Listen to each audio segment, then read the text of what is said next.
Hi viewers, నేను మీ Lakshmi. Big boss తర్వాత Kannappa cinema ద్వారా తన బలాన్ని అండ్ తన నటనా శైలిని ప్రదర్శించడానికి మన ముందుకు వస్తున్నారు కౌశల్ గారు. అసలు కన్నప్ప అంటే ఎలా తన ముందుకొచ్చింది అండ్ కన్నప్పలో తన రోల్ ఏంటి కనుక్కుందాం. Hi sir. హాయ్ అండి. సార్, ఎలా ఫీల్ అవుతున్నారు? అంటే కన్నప్ప గురించి అండ్ కన్నప్ప ఎప్పుడొస్తుందా అని ఎదురు చూసేవాళ్ళు చాలామంది ఉన్నారు. అండ్ అందులో మీకు కూడా ఒక క్యారెక్టర్ రావడం ఏ విధంగా ఫీల్ అవుతున్నారు?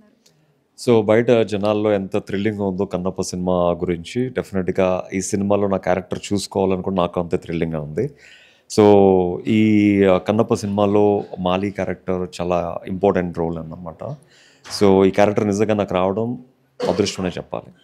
Yeah, it's lucky film for me actually. అంటే మొత్తం క్రమశిక్షణకి మారుపేరుగా ఉన్న మోహన్ బాబు గారితో మీరు ఈ సినిమా చేయడం జరుగుతుంది. ఎలా అనిపిస్తుంది? అంటే చాలామంది మొత్తం ఇండస్ట్రీ అంతా ఇప్పుడు కన్నప్ప సినిమాని చూపిస్తే ఇదంతా నా ఇండస్ట్రీ అని చెప్పే సిచ్యువేషన్స్ ఉన్నాయి ఇప్పుడు కన్నప్పలో.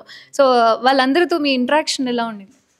సో మోహన్ బాబు గారితో ఫస్ట్ టైం నేను ఈ సినిమాకి వర్క్ చేయడం జరిగింది. నిజంగా మోహన్ బాబు గారు హాస్పిటాలిటీకి హ్యాట్స్ ఆఫ్ అని చెప్పాలి. ఒక ఆర్టిస్ట్ని ఎంత బాగా చూసుకోవాలో మోహన్ బాబు గారి దగ్గర నేర్చుకోవచ్చు అనమాట.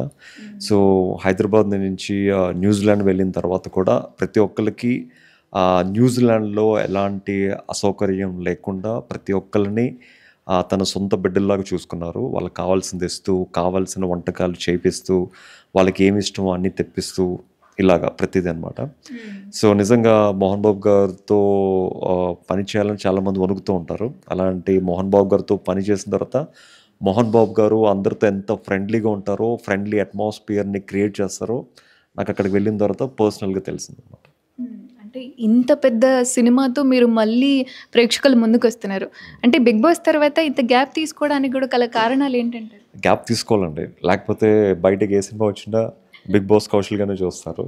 సో ఎప్పుడైతే బిగ్ బాస్ ఫ్లేవర్ని జనాలు మర్చిపోతేనే ఆ బిగ్ బాస్ కంటెస్టెంట్స్ అందరికీ బ్రేక్ రావడం జరుగుతుంది.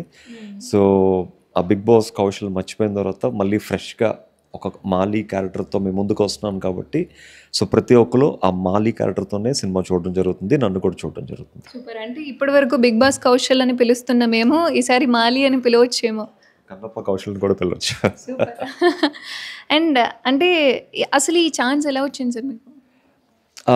ఈ సినిమా చాలా అంటే చాలామంది పెద్ద పెద్ద యాక్టర్స్, సీనియర్ యాక్టర్స్, అలాగే డిఫరెంట్ లాంగ్వేజెస్ నుంచి స్టార్ క్యాస్ట్ కూడా ఉండడం మీకు అందరికీ తెలిసిందే.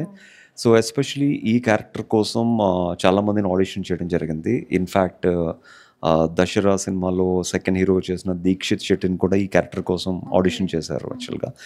సో చేసిన తర్వాత మరి డైరెక్టర్ గారికి, విష్ణు గారికి నా లుక్ టెస్ట్ అయిన తర్వాత సో మరి ఏమనిపించిందో సో నేను పర్ఫెక్ట్ అనుకుని ఈ క్యారెక్టర్ నాకు ఇవ్వడం జరిగింది. ఎందుకంటే ఈ క్యారెక్టర్కి ట్రైబల్ లుక్కి కొంచెం టోన్ బాడీ ఉండి కొంచెం మజిల్స్ అన్నీ కూడా కొంచెం కనిపిస్తే బాగుంటుందని ముందే చెప్పారు యాక్చువల్గా.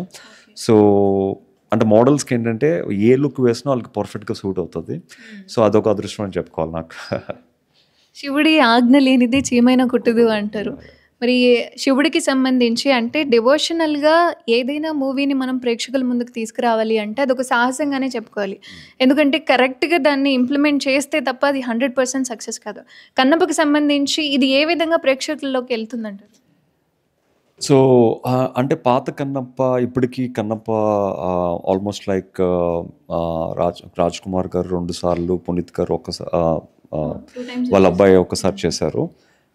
నెక్స్ట్ మళ్ళీ కృష్ణరాజు గారు ఒకసారి చేశారు. So almost like 4 times release అయింది కన్నప్ప ఆల్ ఓవర్ ఇండియాలో. ఇది ఫిఫ్త్ టైం రిలీజ్ అవబోతుంది. కాకపోతే ఈ జనరేషన్కి చాలా గ్యాప్ వచ్చిందని చెప్పాలి కన్నప్ప రిలీజ్ అయ్యి. సో 2025లో కన్నప్ప రిలీజ్ అవ్వడం అనేది ఇప్పుడున్న జనరేషన్కి ప్రతి ఒక్కరికి కన్నప్ప గురించి, కన్నప్ప భక్తి గురించి డెఫినెట్గా తెలుసుకోవాల్సిన సమయం అనమాట. సో శ్రీకాళహస్తి టెంపుల్ చరిత్ర గురించి కానీ, శ్రీకాళహస్తి టెంపుల్లో దగ్గర ఉన్న కన్నప్ప గురించి కానీ, ఆ కన్నప్ప శివుడి మీద చూపించే భక్తి కానీ ఇప్పుడున్న జనరేషన్కి డెఫినెట్గా తెలియాలి. సో ఈ కన్నప్ప సినిమా రిలీజ్ అయిన తర్వాత ఇప్పుడున్న జనరేషన్కి కన్నప్ప గురించి, కన్నప్ప భక్తి గురించి 100% తెలుస్తుంది. ఇంకొక 2-3 దశాబ్దాల వరకు చెప్పుకుంటారు అనమాట కన్నప్ప గురించి. అంటే సార్ మాకు ఇప్పటి వరకు కన్నప్పకు సంబంధించి భక్త కన్నప్ప స్టోరీ అనేది మాకు పూర్తిగా తెలుసు. మరి కన్నప్పలో ఏదైనా వేరియేషన్స్ ఉన్నాయా?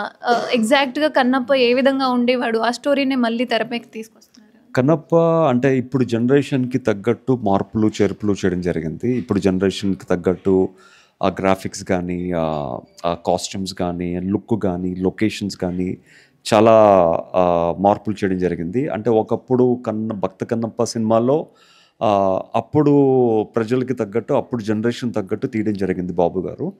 కానీ ఇప్పుడు ప్రజలందరూ కూడా చాలా ఇన్నోవేటివ్ అయిపోయారు. చాలా తెలివిమీరిపోయారనమాట. సో, ఇప్పుడు డెఫినిట్‌గా వాళ్ళకి ఏవైతే కావాలో, ఏవైతే గ్రాఫిక్స్ కావాలో, ఏవైతే ప్రతి ఫ్రేమ్‌లో ఏదైతే ఎంజాయ్‌మెంట్ గానీ, ఆ మధురానుభూతిని గానీ ఎంజాయ్ చేస్తారో, అలాంటివన్నీ ఈ సినిమాలో ఉన్నాయని చెప్పాలి. అండ్ సార్ ఇంకొక విషయం ఏంటి అంటే, ఇప్పుడున్న టెక్నాలజీ పరంగా ప్రతి దాన్ని మనం ఉన్న చోటనే అన్నీ క్రియేట్ చేసుకునే సిట్యుయేషన్స్ ఉన్నాయి. బట్ ప్రతీది కూడా న్యాచురల్‌గా ఉండాలి అనుకోవడం వెనక గల కారణం ఏంటంటారు? అంటే న్యాచురల్‌గా ఇప్పుడు న్యూజిలాండ్ లొకేషన్స్ చాలా మందికి డౌట్ వస్తది. కన్నప్ప స్టోరీ అయింది మొత్తం ఆంధ్ర పరిసరాల్లో. సో, న్యూజిలాండ్‌లో ఎందుకు షూట్ చేశారని. బట్ న్యూజిలాండ్ మీరెళ్ళితే అక్కడ గ్రీనరీ గానీ, అక్కడ ఫారెస్ట్ గానీ, అక్కడ వాటర్ ఫాల్స్ కానీ, లేక్స్ గానీ అద్భుతమనే చెప్పాలి. అంటే కన్నప్ప స్టోరీని ఇంత మంచి లొకేషన్స్‌లో చూడడం అనేది, అందులోని 70 ఎంఎంలో చూడడం అనేది it's a different game altogether. డెఫినిట్‌గా ఎవ్రీబడీ విజువల్‌గా చాలా ఎంజాయ్ చేస్తారు సినిమా బట్టి. యాహ్! Super sir. ఓవరాల్‌గా కన్నప్పని చూడాలి అంటే ఆడియన్స్‌కి మీరిచ్చే మెసేజ్ ఏంటి? ఏం చెప్పాలి అనుకుంటున్నారు? సో, శివభక్తులకి అందరికీ ఒక పెద్ద ట్రీట్ అని చెప్పాలి కన్నప్ప సినిమా. సో, కన్నప్ప సినిమాతో ఏవైతే మీరు అనుకుంటున్నారో మీ అంచనాలకి ఇంకా ఒక 10 రెట్లు ఎక్కువగానే సినిమా ఉండబోతుంది. విజువల్స్ గానీ, గ్రాఫిక్స్ గానీ, క్యారెక్టర్స్ గానీ, స్టార్ కాస్ట్ కానీ అంత అద్భుతమనే చెప్పాలి. సో, అందులోనూ ఇది పాన్ ఇండియా మొత్తం రిలీజ్ అవుతున్న సినిమా. సో, ఈ మధ్య రిలీజ్ అయిన ఫస్ట్ సాంగ్ కూడా వితిన్ 2 డేస్‌లోనే 7 మిలియన్ వ్యూస్ రావడం అనేది ఇట్స్ ఆల్‌టుగెదర్ మొత్తం ఒక గేమ్ చేంజర్ అనే చెప్పాలి. సో, డెఫినిట్‌గా ఈ సినిమా ఈ దశాబ్దానికి ఒక గేమ్ చేంజర్ సినిమా అనే చెప్పాలన్నమాట.